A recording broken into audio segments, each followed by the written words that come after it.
na nahanap po kami ng isang coordinator doon sa video kay po.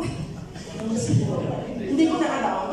1995. Then, sinabihan kami na sinayang doon kasi tatlo kami mga kaibigan. Sinayang daw yung boses namin na pwede pala kami kumanta sa gawain.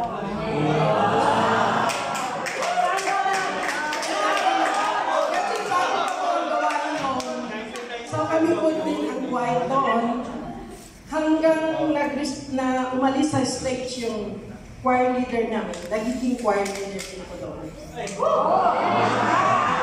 Then, pagdating ko dito, lumipat na po kami dito. Kasi marami din problema sa choir. Pag lalo na pag leader ka.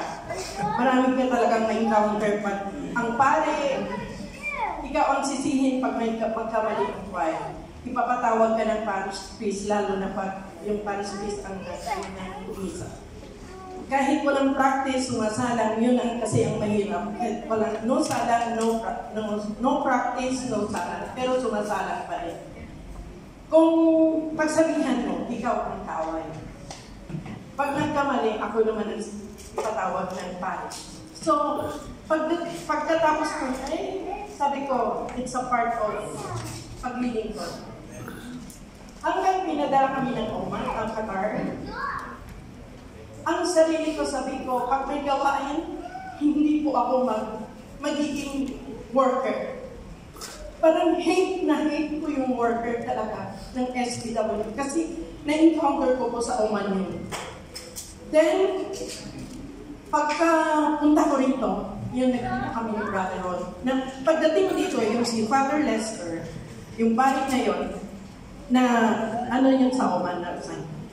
In-encourage niya ako na magkaroon ng gawain. Sabi ko, hindi po, kasi hindi po ako marunong sa salita ng Diyos. Hindi mag-aano tayo ng announce. Kung hindi po, ayoko pong manguna. Then, si Father Peter, then, kasi na-assign din yun sa Oman, sabi ko, ayoko din po. In-encourage ako, nakita kami dito, ipa-foundation of stone dito sa Suman. Ayoko po. Kasi nakita niya si Martin na nagiging angel doon sa foundation of stone. Nakita niya si Martin, kilala niya si Martin. Sabi ko, ayoko rin, Father, ayoko. Nung si Brother Ronald nang dumating, nagkita kami. Ang tinutulungan ko siya na mapalapit kay Father Saki kasi magkakilala niya si Father Saki. Ganon din ang Oman. Ini-introduce ko siya lahat-lahat. Then sabi ko, yun lang, hanggang doon lang sana ang gusto ko. Ayaw ko talagang